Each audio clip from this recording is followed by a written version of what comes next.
there! Welcome to Story Sell Your Brand with Gigi Barnett, where we show business owners how to do their own public relations and get their names in the media.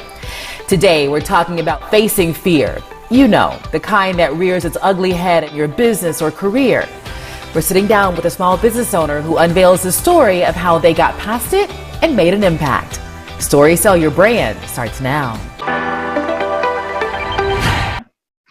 Hi, everybody. Gigi Barnett here from Story Sell Your Brand, where we help service-based entrepreneurs and business owners do their own public relations.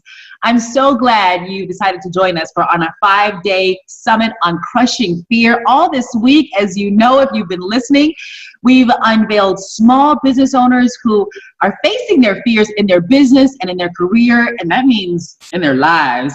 And they're finding ways to either work around it or to crush it. We are putting this virtual summit on all of our platforms. That's YouTube, our website, and our podcast. So it's easy for you to find and easy for you to keep coming back to and learning more and more. You know, I tell everybody I decided to do this because starting a business after getting married and having a baby and working 20 years in TV news was the scariest thing I have ever done in my life. And some days I wake up in like cold sweats. But so much of this is going to be about me learning from our guests and you coming along for the ride. And boy, am I glad that you're here for this ride. Our guest on this episode is Kate Doster. She is an email marketing strategist. She's the host of the popular podcast, Inbox Besties. And she offers her clients and listeners what she calls dangerously practical advice on how to make the most of any email list. She started a very successful freelance copywriting business and then retired from that to create courses, ebooks, and coaching packages all online. I was introduced to Kate and her work through another copywriter who pointed me to her podcast. And the minute I heard her voice and what she was talking about, I was instantly hooked.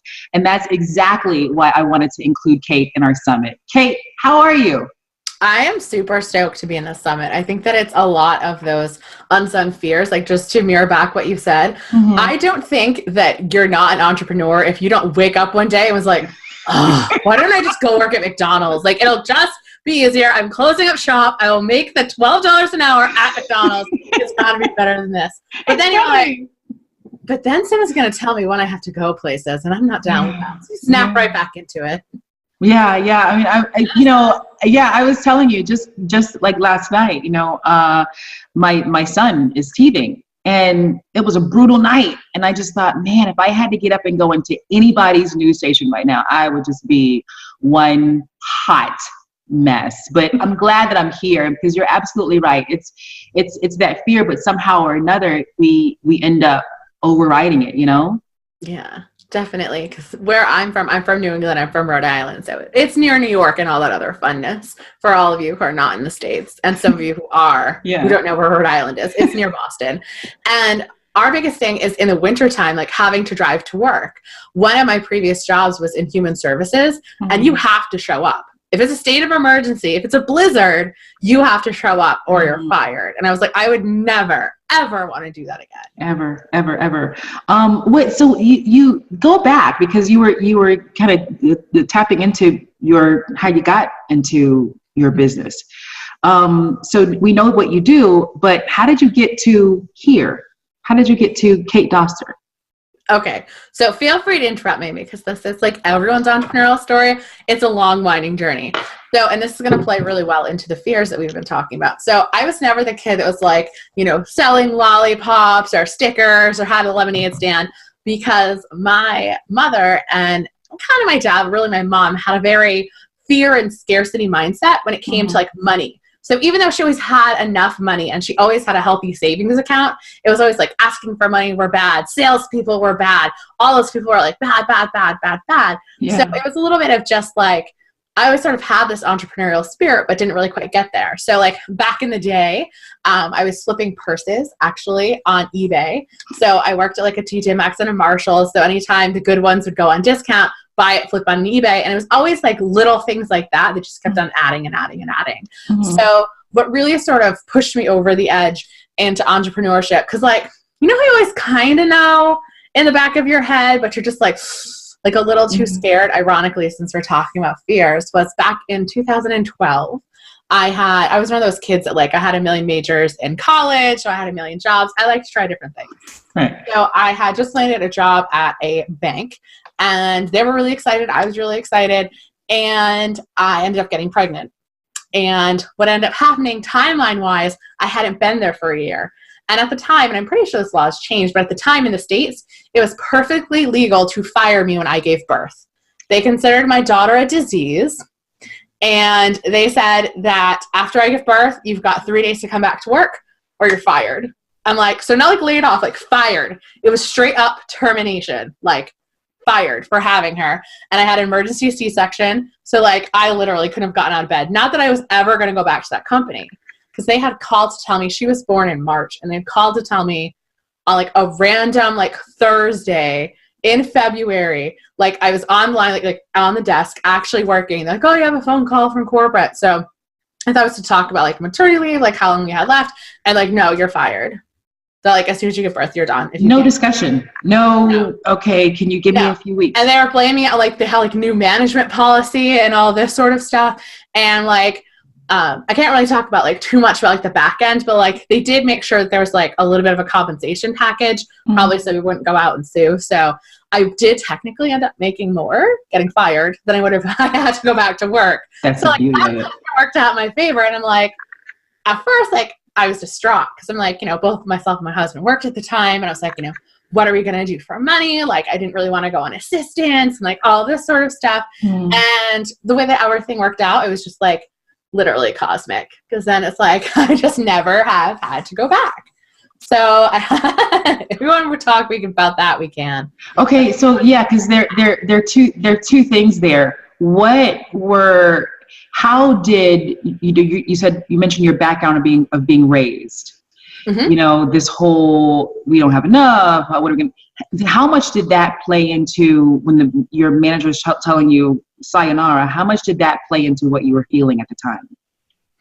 I don't know if I got it at the time, that it was like from a very big like scarcity mindset, like in like an internal sense, but like external wise, I was just like, like I'd always been a big saver, again, because that's the way I was raised. So like I was always very good at budgeting. So it's not like we wouldn't have a cushion, but it was like, because coming from that weird mentality of there isn't enough, even though there is, it was just like completely like freaked out.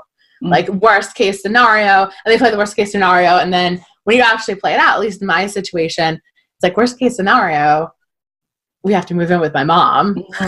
like worst case scenario, right? Like my husband loses his job somehow. At the time we weren't married yet. So it's like he loses his job or like leaves me or something. I'm like, I have to move back in with my mom and my dad, who are loving and caring. And even though they have money mindset issues, like it wouldn't have been that bad at all having to move back home. So like that sort of like played, I'm like, well, you know, worst case scenario, it's not that bad. It's not like I would have been in a box. But are you like that naturally? You know, this kind of half glass full positive thinker type of person? Yeah. Without a doubt. So like, that works totally for you. No offense, everybody else. Like, why be pessimistic if I don't have to be? Right. So, right? Like, I'm lucky because I have that safety net, and I'm aware that I have that safety net. So. Yeah. So, but you also mentioned too about I'm a firm believer that when we decide to do something, all heaven conspires to make it happen. So, and you mentioned like, you know, this cosmic, this energy that was happening, and that it kind of made it everything okay. What happened next? So you said I never had to go back. So did you brainstorm and say, you know, I can start my own business? What happened? Okay. So to actually back up one more step to talk about like the cosmic-y part. So you got to remember, this was in like 2012-ish, guys. So like The Secret was hot stuff. Everyone was on that book and on that movie. Like it was the stuff. So I had been working before I got the bank job. I'd been working someplace else. I was like, you know what? I really want to work at a bank. So like, I'm going to manifest a bank job. So I did. And it was that one. And so I think it was like a little bit of like cosmic, like they knew like, get her this bank job. She's going to end up getting fired. She'll finally do what she's supposed to be doing. And it's like, okay, so that all worked out. So what ended up happening is we had my daughter, and then we ended up getting married because we got married after. I needed to make sure he was a good dad. Not that I thought he was really bad. But in my opinion, I'm like, I don't want to have to get rid of him if it stinks so bad. So he was fantastic, still is for the record. So we had gotten married, and then we ended up getting pregnant with my second daughter, like right after. So like I hadn't started the business yet at all. Like there's some stuff back in my head because again, like The Secret, like Rich Dad Poor Dad, like I've been always constantly reading this stuff, but I could never quite piece together like what to kind of shove off and do. Mm-hmm. And so we had my second daughter like literally 4 days after we closed on our house. So throughout that time, my husband was able to support us. And so I had two babies under 2. They're 17 months apart. My brain was just going to mush at one point. They were probably about, I'd say like 2.5 and 1.5. And I'm like, I can't. I love my kids to death, and I love being a mom. But I don't know if you talk to other like mompreneurs, I'm using air quotes for this, but like they're like a mom first and a business owner second. I'm straight up the other way around. I love being with my kids, but like I have to create stuff. I have to do stuff. I have to use my brains. Yeah. So I was like, you know what? I'm going to try this online thing. So I got a laptop. I got the Mac Air, which up until recently I ran my whole business from. And I was like, you know what? I'm just going to do anything and everything. So it was like a little bit of VA work. The way that I started getting into copywriting was actually one of my friends had a landing page, and it was god awful, like awful. Now I had always been, my degree's in communication. And so I have a degree, like a minor in psychology and like all that stuff. I find humans fascinating. So I'm like, no one's going to click on this. And like, I know what you're doing is good, but I'm like, I didn't even like know copywriting was a thing short of Mad Men. But I'm like, I can do better than this. Did you say that? Did you say that? I did. I literally told them like, no, just no. So, and again, at that point, because you know how it is when you're first starting your entrepreneurial journey, you listen to Smart Passive Income with Pat Flynn, because everyone does. And then you like go down the rabbit hole. So you can like kind of see, especially since I was into human psychology so much, what was good, what was bad. And so I fixed it for him, and they call it lift in the copywriting world. So his conversion went from like, you guys can't see on the audio, but I went from like down here to like all the way up here. Oh my goodness. So then, he would come to me and ask me to do more things, which was nice. And then I was like, all right, like I'm going to do this. So this was just you learning from other people's websites? With other people's websites, books. There's other websites that I went to. Neville Medora was a first kind of one in the beginning. And Amy Harrison, she's a copywriter out of, she's in Great Britain / London. I don't know if she lives in London, but she's from Europe. Sorry guys, American here. And so I followed her stuff. And then I was like, you know what? Again, manifesting. I was like, I want like a mentor. So then Periscope was a big thing around this time. Mm-hmm. And I followed another copywriter, and she was fantastic. And I had explained like my story and what I was doing and given her writing samples. And she took me under her wing and sort of like showed me the ropes. So in copywriting, which guys, for online space, it's just words that make people click buttons. Like don't get confused about like, oh, it's like an R, like patents. No, it's with a W. And so she had a whole different range of clients. So she had like some coaches and consultants, and those were the ones that I wrote for because those are the ones I connected with best. But she did like corporate, she like everything. So it was so nice. It was so great to be underneath her. And then I was getting. How did you get her? How did you say, hey, yeah, take me on? What did you do? Well, we had just been chatting because she had heard my Periscope. We were part of, I don't know if you guys remember these, again, way back in the day. There used to be these things where you're like, I don't know if you call them like scope trains. I honestly can't remember the term, but it's like we're 5 and 6 like scopers, if you will, or people would get together and be like, okay, guys, join this next person. And then the next person would be like, okay, join this next person. And on Periscope, we're on the street, it's still around, but it's very easy to share and kind of grow organically. Mm-hmm. So we had both been participating in one of these passers. And, I talked about like, this is what I'm doing and I'm aspiring to do and all this stuff. And she had actually messaged me and she's like, I love your story. She's like, I definitely know how it is. She's like, I have a young son myself. She's like, even though, I was always doing copywriting in my actual job before I started this business, I would love to help you out and you can be a junior copywriter. And it was fantastic. So I was working under her and I was still doing some of my own stuff because, when you go online, you tend to meet a lot of friends and Facebook groups are really big at this time. So just sort of parlayed from there and there and there. And you just keep on raising your rates and raising your rates and raising your rates. And what's really funny, and I tell this to all my students now, because they're like, okay, you have a way with words and all this stuff. I'm like, dudes, because I usually call them home slices. Like, home slice, like, I'm dyslexic. So, like, the fact that, like, technically, no, like, I should have never been someone who got paid thousands upon thousands of dollars to write words. Like, you can do this too. Like, you don't have to bleed the alphabet in order to make this work. Yeah, I think that's also something that plays into people's fears. And I was talking to a friend of mine the other day, and I said, you know what, I'm the type of person where I can learn from someone's mistakes really well. You know, if you say to me, oh, Gigi, you know, don't go down this road because this will happen, this, I'm more likely to believe you than if I see someone who's super successful and then I go, I can do that too. For some reason, I have a problem with that than the flip. So, you know, and that makes you afraid because you can go, okay, yeah, well, I know my business won't fail, but will it succeed? You know, yes, type of success, you know, that I see everyone else with.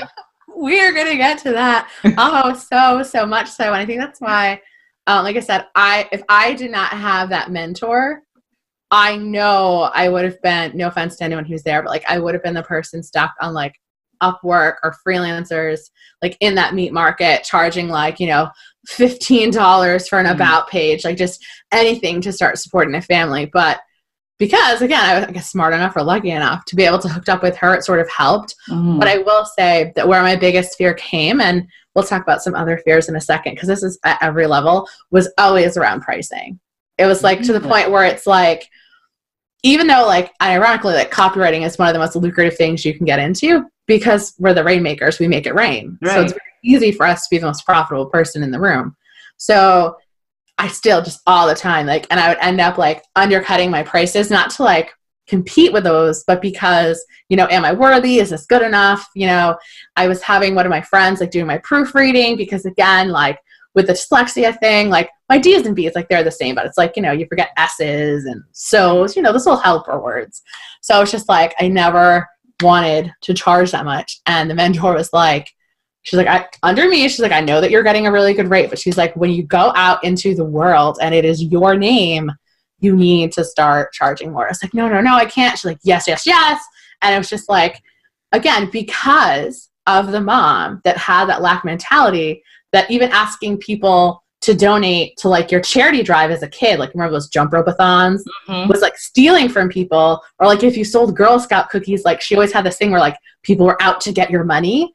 Like I had to get over that. I had to. So this whole exchange of what we feel is valuable to us. If I feel, you know, copywriting is valuable to me, I'm coming to you for that.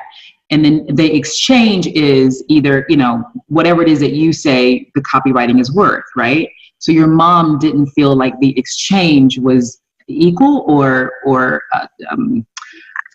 it, I guess. Is that? It was more so like people don't have money, so don't try to take all their money. Like you know, like good girls don't take people's money. Yeah. And so my internal belief of being a good girl was so much stronger than like, because at the time my husband was still working towards the beginning of the copywriting career, and since then I have him stay home and take care of the kids now and cook. It's magnificent. But like I had to get over that, like I'm not stealing people's money. Like my hand's not physically in their pocketbook, and it's their choice if they would choose to pay me instead of pay their rent. You know what I mean? Yeah. But for me, like I always felt guilty in the beginning, and it took a lot of mindset work. And like I was like, oh no, I don't have that problem. Like when I actually looked at it, and even some of my courses, like I was like, wow, like I really undercharged. And the danger of really going into that fear is the fact that you become resentful, and then it's not your best work. And then, you know, corners are getting cut, because even though at like one stage, like it was just kind of supplemental income, like it was like, oh, like, yeah. Oh, Kate, you're reading my email. I mean, just some background on me. So I was in TV for 20 years, and I barely promoted myself. And television is this, if you don't, I mean, it's you know, it's almost this borderline, I don't want to say anything bad about TV people because I have a lot of friends who are, but it's one of these industries that if you don't promote yourself, if you don't have the agent who does the fast talking and the promoting of you, you're not going to get anywhere. And for years, I did not promote myself in that industry, and it came from a family, a background of you don't promote yourself, you let people notice your good work, and then they promote you. Too big for your britches. Oh gosh. Who do you think you are? You don't do that. You keep quiet and you don't promote yourself, and that's why now I'm the biggest advocate for especially women owners, business owners, especially moms who will promote everybody. They'll talk about their husbands, their kids, but they're talking about their dogs, but they won't promote themselves, And so now, I spent, at one of those stations years and realized that I only got one promotion because I didn't go in and say, no, I'm worth this. I'm doing this. I expect to see this in my, in my checking account because that was my background. And so, and there was so much fear associated with that, so much like, oh no, I better not, because if I do, they'll see me as being haughty. They'll see me as being, that, who do you think you are? You better be glad that you're here. That's all over. Those days are gone. And you're right with all of the work that I had to do, which was, getting rid of this ugly, negative mindset of don't promote yourself. Why not? And I think that's where a lot of our clients, who come into us and they don't want to promote themselves on TV, many of them, I think, are dealing with that as well. No, if you're really good, people will find you. No, they won't. You've got to tell them. Yeah, you've got to tell them about yourself. And I always flip it around on my people because, we, tend to attract very similar audiences. And the term that I'm using lately that's just been kind of flowing is ethical entrepreneurs. And, ethical entrepreneurs, they're the ones who always keep quiet, like you said, someone else will promote you. It's do you realize how much of a jerk you're being? So you're literally not even being this good girl and boy you say you're being. You're being a jerk because you're letting all those other fast-talking, sleazy people be louder than you. When you're the one who can take care of your people better, do you not realize that you're literally doing exactly what you said you didn't want to be doing in the first place? And then it's the light bulb switch and they're like, oh my goodness. It's yeah. And that's what I needed to go through. I'm don't get wrong. Sometimes now, when, anytime I hate using the term up level, it makes me roll my eyes, but anytime you're going out of your comfort zone a little bit more, trying to not jump social circles, but trying to elevate, or I want to get on bigger podcasts or bigger summits or, just, people with more reach, all this stuff comes floating back to you. Who am I? Am I really this good enough? I'm is someone going to figure out that I'm just a talker that happens to be good with words? What's going to happen? What do you do? How do you, what's your method? When those, in that ugly self-talk starts, what do you do? Okay. So I'm super practical. If y'all listen to Inbox Besties, that's why it's called Dangerously Practical. But again, I already told you about the secret, so you're getting all out of me right now. I have worked a lot, especially recently, and even in the last couple of months, a lot on mindset work. So I'm not one to write out affirmations I'm a millionaire, I have a millionaire mind. But it's stuff Amanda Francis said this phrase once, and she's a money mindset coach. It's something my services are worth the highest compensation or something like that. She has this whole phrase. So it's just constantly reminding yourself in your head that what I'm doing is worthy of massive compensation and it helps the greater good. And in my case, because I'm very, again, that ethical entrepreneur, very driven by helping others, it's I need to show people an example. First of all, I need to find them and show them that you don't have to be a brosif marketer, as I like to call him, Billy Brosif. So we don't do Billy Brosif. But to show them that, look at a nice person with ethics who I don't sell stuff, people buy from me mentality is doing so well. I'm doing them a disservice, but not getting myself out there and not getting bigger paydays and not having bigger launches because they're going to think, oh, being nice is only going to get me so tiny. Ah, that is so good. I don't sell stuff. People buy from me. Yeah. So buy from me. Yeah. So you literally tell yourself that 80 times a day in your head. I was never one to write them out. Like, I was like, oh, like write out your goals every day. Like sometimes I skip a day. If something is a really big sticking point, then I'll go back and I'll be like, I'll look at, again, like those stories, because they're all just stories. And it's kind of like, again, because I always like to credit my sources. I want to say this was an Amanda Francis-ism. Like, you go back, you look at the story, or something like, you know, nice people always finish last, or like, you know, I could never be the person to make $5,000 in a day. Well, why do you believe that? Well, because that had never happened before. Well, it had never happened before that you made $1,000 in a day and you didn't. It never had happened before that you know, won a prize, but then you won a prize. So clearly the past is not dictating your future. Right. Like, do other people have $5,000 days? Yes. Are other people in your industry having $5,000 days? Of course. So it's like, what truth do you want to believe? The one that you can't or the one that you can? It's like, well, the one that I can, duh. Like, the other one was stupid. But sometimes you need to, like, I talk stuff out a lot. Like, sometimes you just need to hear yourself say it. And that's why, like, I love coaching so much.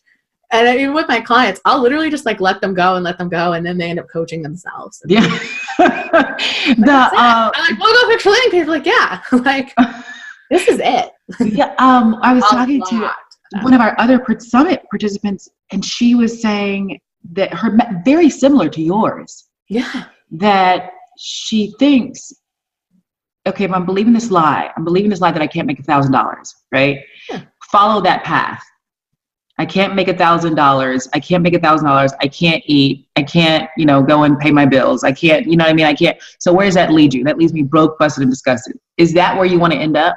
No. So think the opposite. And it's just as like, yeah. I mean, why can't you? You know, I mean, just switch that lie. You know, this comes up to this, and it's a great segue, because I like to say what your fear says about you, the facts and the fiction. If we have that, we know that fear is false evidence appearing real, then this is fiction.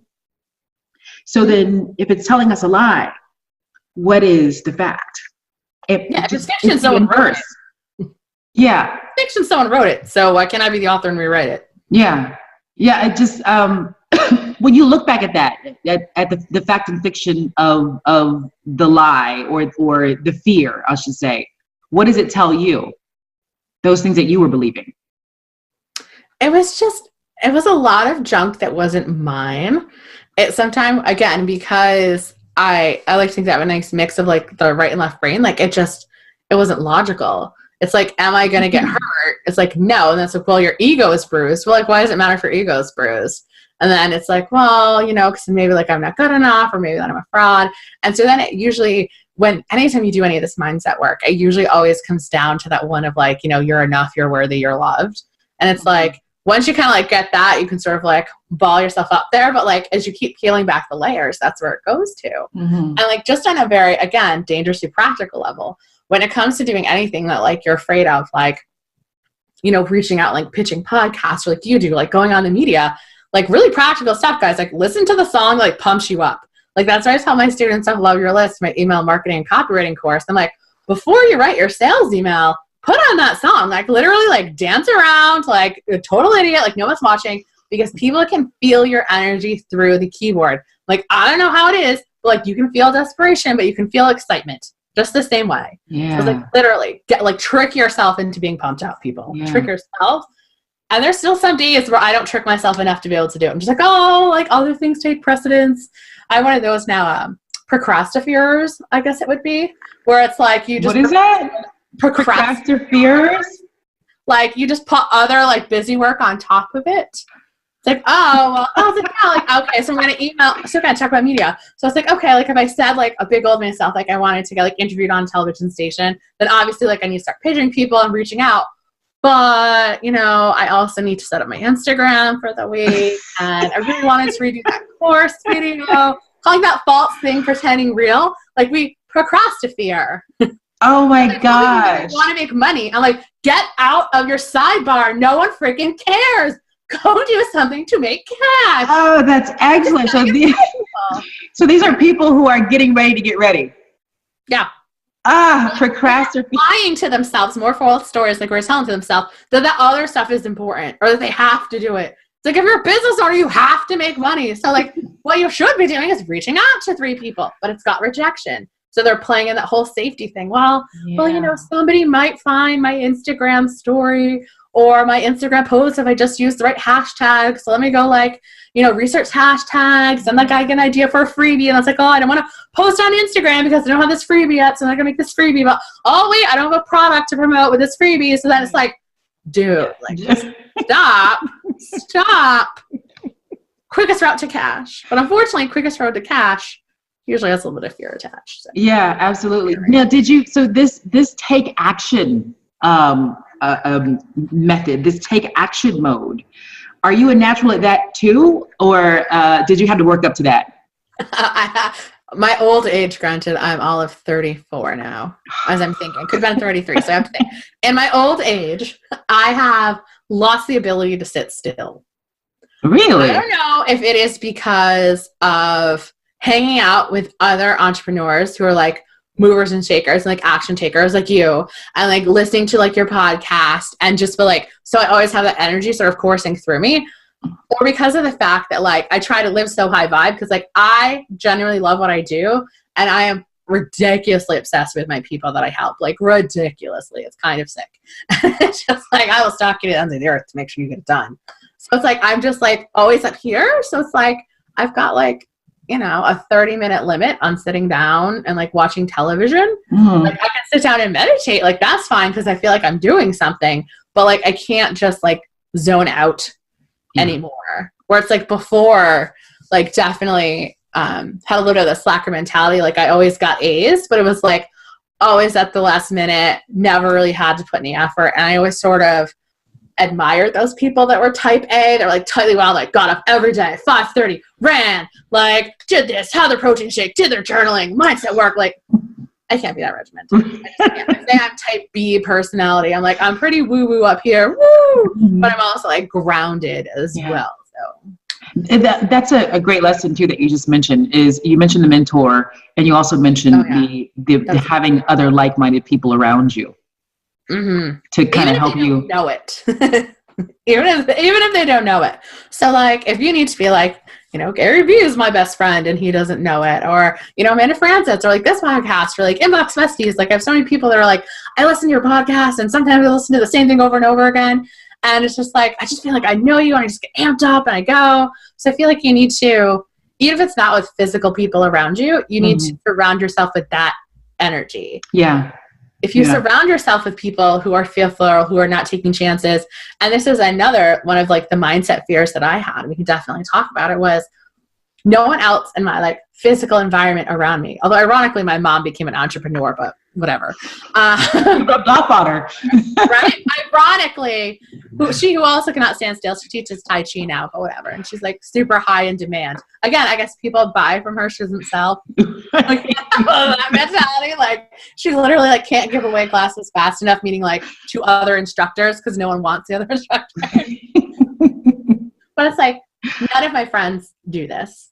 Like that are physically here. I found one other online entrepreneur that lived near me in Rhode Island. Rhode Island's pretty small. So like I would have to go up to Massachusetts. But I'm like, I purposely back in college made a conscious decision, instead of having like a lot of like a big social network of like a lot of people I knew, like I wanted like 3 best friends. Like that was it. Right and tight. Right. Like I had a separated tragedy at the time. Like when I first went to college, I'm like, I'm done. I have no time for fair weather friends. It's not happening. So like out of those 3 people, like none of them were doing this. Like all of them were working like 9 to 5s.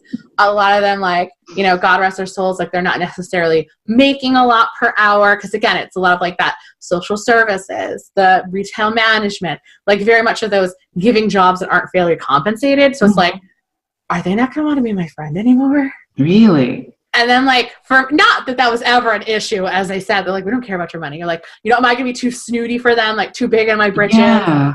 What are they going to think when we go out to dinner and I get paid while we make money? And it's like, while we're eating, like the money alarm is going off, as I call it. So it's like my PayPal and Stripe notifications. Okay, there we go. As I'm looking, it went off again. So it's like, how's it going to feel? Like, it's so different and it's so awkward, and like trying to like explain it to them. So it's not like that social fear. I feel sometimes people do that. And I know I did that as well, a little bit with my weight. And that's what I've been working on lately, because the money stuff I feel like we've got down now. It always comes up. But it's like, are they not going to want to be friends with me if I'm skinny and rich? And I used to be like fat and poor. You know what I mean? So it's like a lot of like that social stuff, being the social animal that I am. Yeah, I've never experienced that in terms of, are my friends, what are they going to think of me? Am I going to lose them? So I kind of want to hear more about that. Where does that come from? Because if you have, I call it my right and tight group, we're my right friends and we are tight. And so I just feel like these are a group of ladies who, close friends who got my back always. And I live halfway across the country from them now. But so where does that come from that you think, your right and tight group would say, Kate? Absolutely nowhere. Like, that's like the most like ridiculous thing when you actually like sit down and look at this. Like, if they're just irrational, just irrational fears. I think that it wasn't them per se. It was that whole mentality of like, no offense to the media, because I know you're in the media, like the media portrayal of like people with money are bad or people with money are snooty. And like, so another like limiting belief, as they call it in the spiritual. Yeah. Is like, if I have money, my kids are going to be spoiled brats. I was like, well, no, because you've got to reframe it. It's like, well, no, because I'm the one raising them. So that's not going to happen. Whether we have a gajillion dollars in the bank or whether we have $5. So like, why would I want them to have to deal with me being pressured under the $5 instead of me, #live my best life, with a gajillion dollars in the bank? Yeah. Okay. So now I see it. So yes. So I do deal with some of that, and that is that is in that with my kids.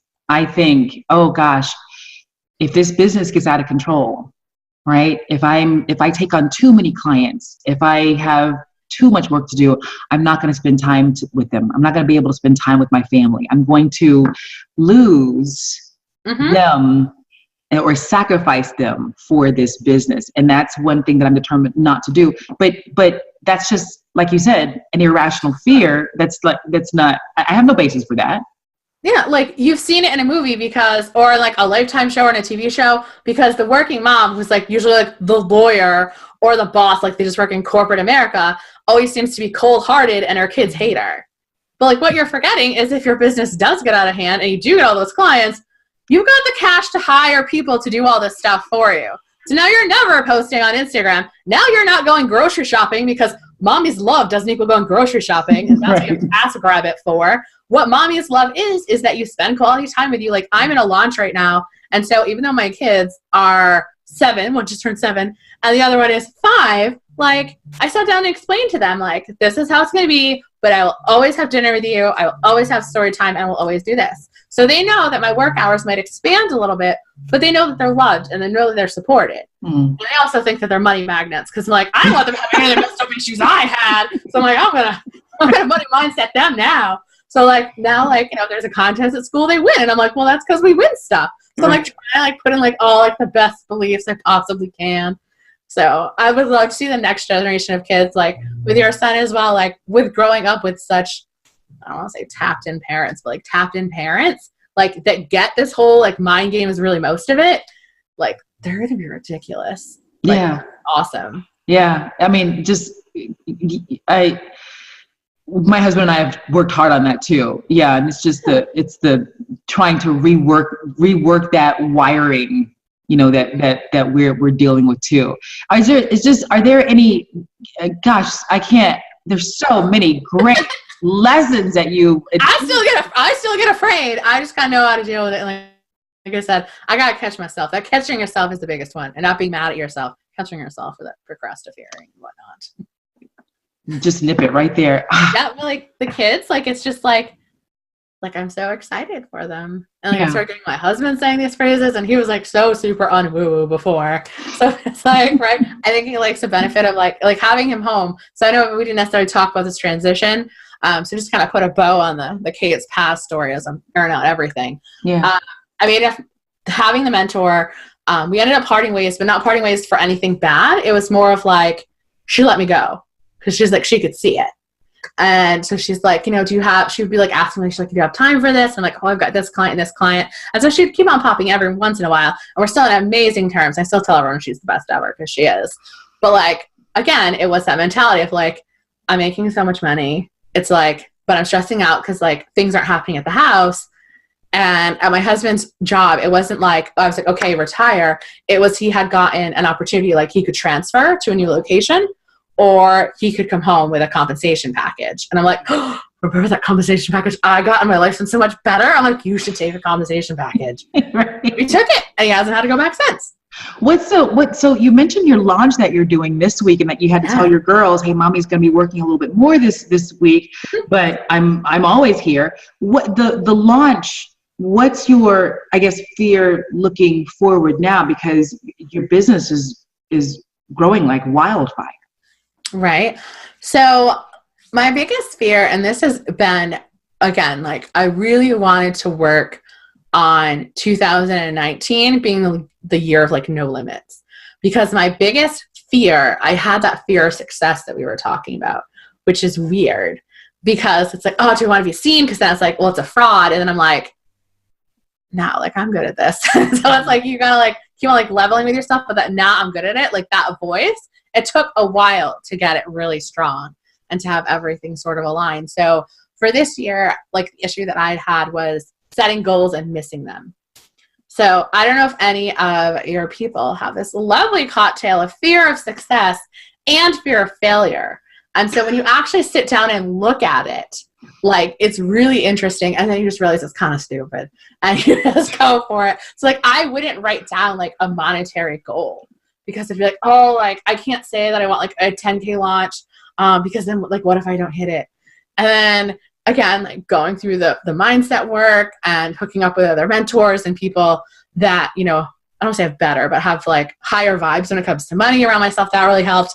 And then it's like, okay, so I'm like, why would I shoot for this little thing? I mean, we made way over 10K in like the pre-sale, like the first day. So that wasn't a problem. I was like, okay, like I want a $35,000 launch. And so then like I sat down and see, I saw your eyes go for a while. And I was just like, okay, because that was when I was working in the banking job. And even then, like, because I was hired at like a junior level there, I'm like, at one point, like I had never made that much money in like a year or like I was close to that. And I'm like, I want to make this in a month. So then I literally sat down and was like, what would go wrong if I hit it? Which is an exercise I hadn't ever thought of before. Again, this is why you look at other people who are doing better than you. And it's like, okay, like I couldn't handle it. Like my tech would go wrong. Some people, like if I had like 100 people come into the course, what if 99 of them didn't get the results or 100 of them asked for the refund? Or like you sit down and you like, seriously, like writing out all this stuff, it might put you in a funk for a day, but then when you actually like sit back and like rewrite it and like just give yourself a little bit of space, you're just like, that's silly. And it's like, and even if I don't hit 65K, if I know a 65-day month is coming, because like it has to, because again, at this point, like I just decided it's coming. Right. So it's just like, wouldn't I much rather try to go after the 65 and settle for 50 or settle for 45K? Or even in like people that are in smaller numbers, because I deal with a lot of people that they're not baby entrepreneurs, but like they don't want a giant empire.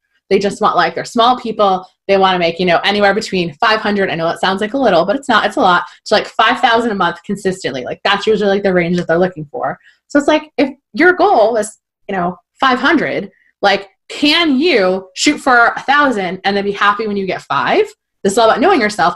Or do you have to shoot for 250 and be ecstatic when it's 400? Yeah.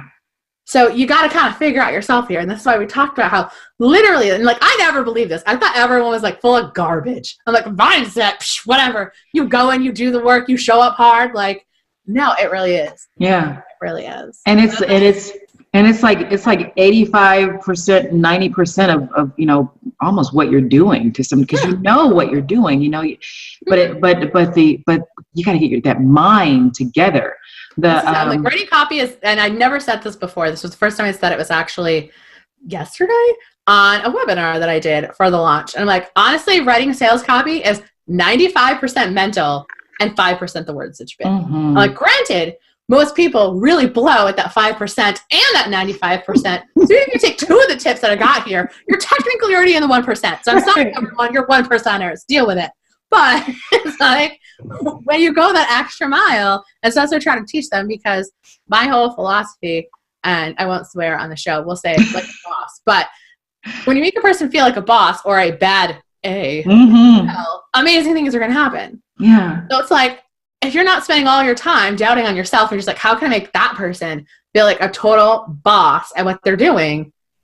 And kind of like all your other mindset stuff goes away a little bit. Yeah. Yeah. Oh, Kate, this is powerful. I love it. Can I borrow that no limits for 2019? Go right ahead. And you can also take the fear of procrastination line too. I love all of it. Procrastinating? What's going on here? Procrastinating. I mean, I'm like, I'm not going to name names, but like some really close people from me, it's like, what are you doing? Just do it. And they're like, no, I got to get this in place. Then I'm going to go do this. And it's like, no, come on. Yep. But that no limits piece is I think something that, like I struggle with too. Yeah. I struggle with that too. It's just and again, my thing is, okay, how do I make sure that I don't do the don'ts? How do I make sure I don't do that? And instead of be mad at yourself for doing them. Like that's like the biggest thing I had to switch. Not be mad at myself for doing it.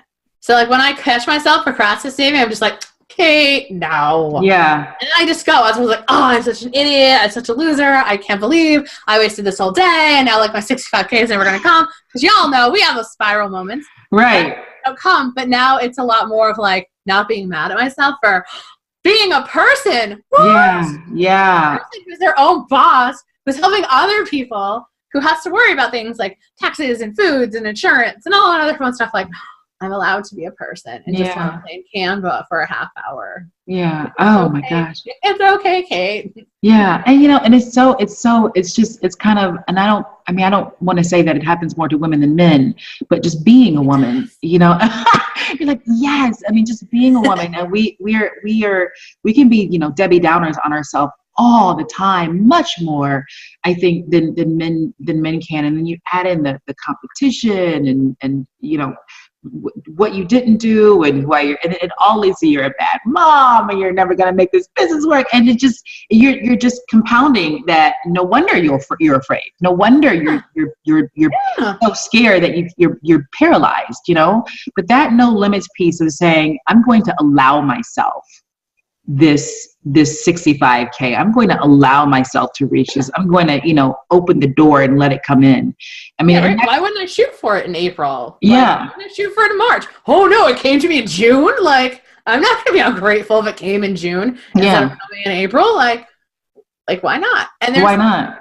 Yeah. Right. And like, it's okay to have fear. Like that's, I think, what I want to get across to the audience, and what this summit has done such a spectacular job. There's nothing wrong with you, and there's nothing shameful. Even if you have to take yourself from like level 10 fear to like level 9 fear about something, like that's a huge win. Like celebrate it. Like you can still be afraid to go and pitch the media and that you're going to get rejected. Like that's normal. It's okay. Cut yourself some slack. I always say cut yourself some slack. The woo-wee people say give yourself grace, but give yourself grace just never flowed with me. So I'm like, cut yourself some slack. Cut yourself some. That's because I want to keep talking to the audience, because you're right. It's just, that's a great segue to just piggyback right off of you, because you get so many, new consultations, people who call and they say, yeah, I want to promote myself and I want to get my name in the media. And we start going over their plan. And they're like, yeah, no, I'm cool with print. I'm cool with podcasts. I'm cool with doing radio. But the minute we say, okay, let's talk about TV, they're like, no, I'm not doing that. And, it's this, take the limits off. Take the limits off. If that's your ballpark, you're not on television. Why would you go to the television person and not want to be on TV? I'm going to walk you through it. You're going to do well, because if you don't, guess whose name is on the line? So and I'm not going to let that happen, So exactly. They can borrow your confidence. They can go from your level 10 fear to the level 9 because you're pulling them up. Yeah. And I mean, we understand, this public speaking piece, it's still right. Everybody's definitely terrified of it. Behind fear of heights and snakes. I get it, but don't tell yourself no. Don't say to yourself, no, I'm not going to do that. I'm going to do only these things over here and a whole lot of social media, which is fine. But then why are you leaving this piece out? I mean, we had recently this crash on social media, and one of our participants in the summit, she does both. She books herself on mainstream media, and she does a ton of social media. And she's like, Gigi, the day that we had that social media crash, I was going to myself, aren't you glad that you're doing mainstream media too? Because she goes, my name still got out there. And it's this, it's don't box yourself in just because you're afraid. People use all kinds of excuses. I don't like the way I sound. Yes. Exposure. Yeah. I'm sure you get that a lot. Oh my gosh. What if I botch the interview? What if imposter syndrome is huge? Mm-hmm. Well, but I'm not, it's that piece that you said of you're doing everybody a disservice by not putting yourself out there because you don't want people to think that you're this imposter. Well, you're not. You know what you're talking about. You know your stuff. You are an expert. But the thing is that people continue to use those fears to keep the limits on, to keep them in this box, to not live this life of, unlimited expectations and limitless. All they're going to see is the same of what they are seeing. And that's, that the visibility, they're not going to get that, the credibility, they're not going to get that. And then the ability to get more clients, they're not going to get that as well. And so, I mean, Kay, I can talk about this all day because you are, number one, you're easy to talk to. You know exactly what I'm talking about, and learning from you is easy, and I love the dangerously practical advice.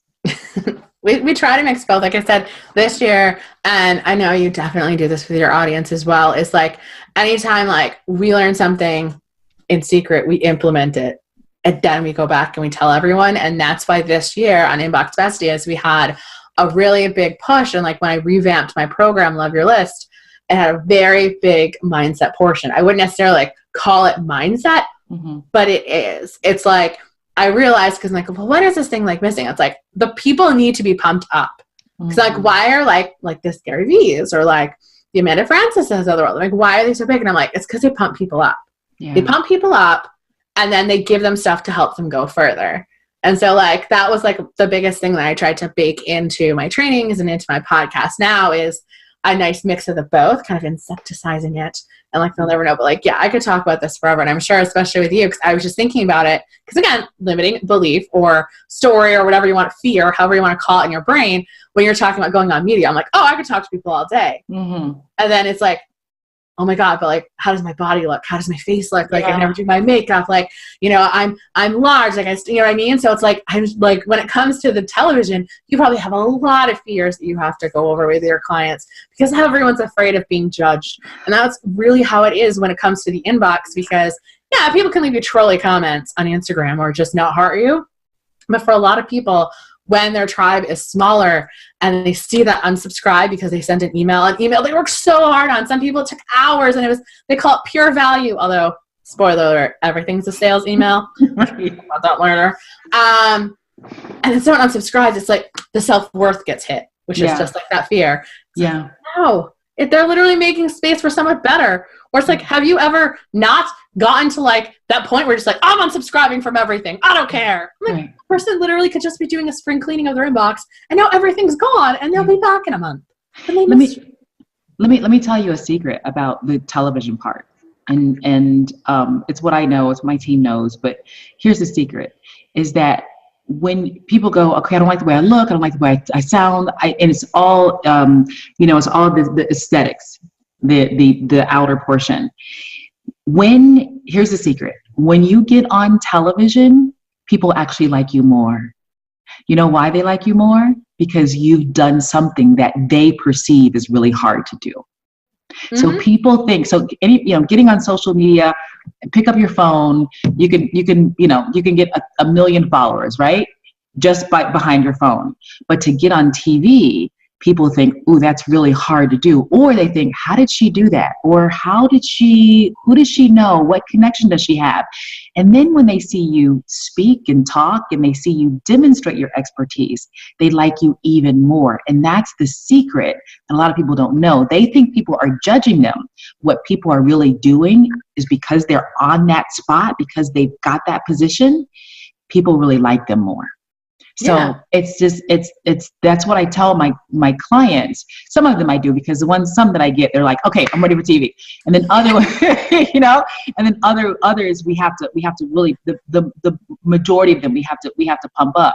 But I want to say, if you're one of these people and you think that people are going to be judging you because you get on TV and you get your name out in this way, it's the opposite. They're not. They think that because you've gotten that spot, and especially your competitors, they think, wow, what did she do? And then they start listening to you. And then they, without even knowing it, realizing it, the likability factor happens. Mm-hmm. And they start liking you. And now they want to hear more of what you have to say. And then that's when they want to talk to you. And if you're one of these people and you need this, we want to talk to you. So head to StorySellYourBrand.com, because our calendar is open during this summit. It's open. That's right. For free consultations. We're going to chat with you and talk to you about all the ways, number one, that you're getting your media plan together and you're getting your name out there. And then we're going to talk to you about the plan that you really want and the one that's really going to work. And it may include TV. If it does include TV, don't be afraid, because number one, you know the secret. And number two, you did what Kate did, is you got someone to help you. So we're here to help you. So head to StorySellYourBrand.com. If you head over to the Work With Me page, at the bottom of that page, you'll see the free consultation tab. Just click on that, and that's your direct link to me. Kate, you are amazing. I learned dangerously practical and absolutely amazing. If people want to work with you, how do they get in contact with you? All right, so you can head on over to my website, katedoster.com, but especially for my people that are listening on audio right now, and I'm sure there'll be a link to it, you can just search on iTunes, Google Play, all the fun places for Inbox Besties. That is my baby. That is my podcast. We do 2 episodes a week, a double dog dare, where I dare you to do something exciting to actually grow your business, your mindset, or your email list. And then we have like our either interview or like I'll talk about email marketing or like business in general, all that funness. So Inbox Besties is definitely the place where you want to go hang out with me. And guys, if you have fear when it comes to emailing your list, and you're like, but I don't know what to talk about, head on over to katedoster.com/2 years, like the number 2 and years. It can be all scrunched together. And I am literally going to give you strategically assigned emails every single week between now and 2021. So you literally have no excuse, because it's there. And now you know what to write. And you know that people want to hear from you because they signed up for your list, or else why else would they have been there? No, yeah, that's right. So you heard it. It's been an amazing summit. I've loved it. Thank you for joining us. That double dog dare is my favorite. I'm going to tell you right now. Thank you. A lot of fear crushing over there. That's right. Thank you, Kate, so much. I'm Gigi Barnett, and thank you for joining us. Listen, again, you know how to reach Kate, and you also know how to reach us at StorySellYourBrand.com. And don't forget to subscribe to our YouTube channel. Ring that little bell there and make sure that you get your notifications on so that you can get all of our fresh new posts every week. I'll see you later over at StorySellYourBrand.com. Bye-bye, everybody. Thank you, Kate.